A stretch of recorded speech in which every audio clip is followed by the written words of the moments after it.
Akşin Nəsibov lokal antiterror tədbirlərinin daha bir igid döyüşçüsü. Ölkəmizin suverenliyi uğrunda canından keçən şəhidimizin ömür yoluna birlikdə nəzər salaq.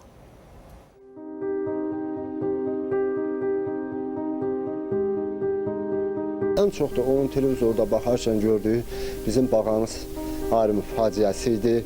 Bir gün bazara apardı məni. Dedim, nə istəyirsən? Dedim, avtomat al. Bir oyuncaq avtomat aldım buna, bir də bir bayraq. Dedim, qurban olun, bunu nə edirsən sən? Dedi, ayata, mən özüm böyüyəndə dedi, əskəriyə gedib dedi, o düşmənləri özüm məhv edəcəm. Elə də oldu. Qazaxın Canallı kəndində dünyaya göz açıb şəhid Akşin Nəsibov.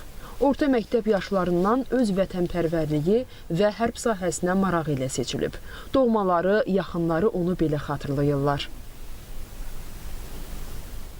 Həmişə suallar verirdi, Qarabağ nətər olacaq, ay ana, bu belə olacaq, elə olacaq. Hətta körpə vaxtı oyuncaq aldırır, bazara gedəndə oyuncaq aldırırdı, oradan özünə avtomat seçirdi oyuncağın içində. Evdə də belə hər gün o avtomatla oynayırdı, baxırdın o küncə girdi, bu küncə girdi, atır, öz başına belə bağırır, qaç, gizdən, bax belə hərbi oyunlarla çox maraqlanırdı, fəal uşaq idi. Mən ona əlifbanı öyrədəndə heç ağlıma sığmazdı ki, bir gün Akşin belə tarix yazacaq.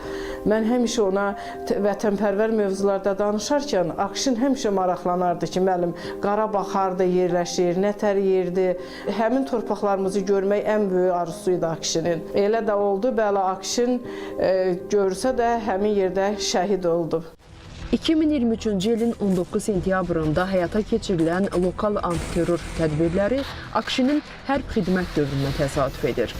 Gənc əskər həmin vaxt şücaəti, qəhrəmanlığı ilə seçilir. Vətən qarşısında borcunu yerinə yetirərkən də şəhadətə yüksəlir.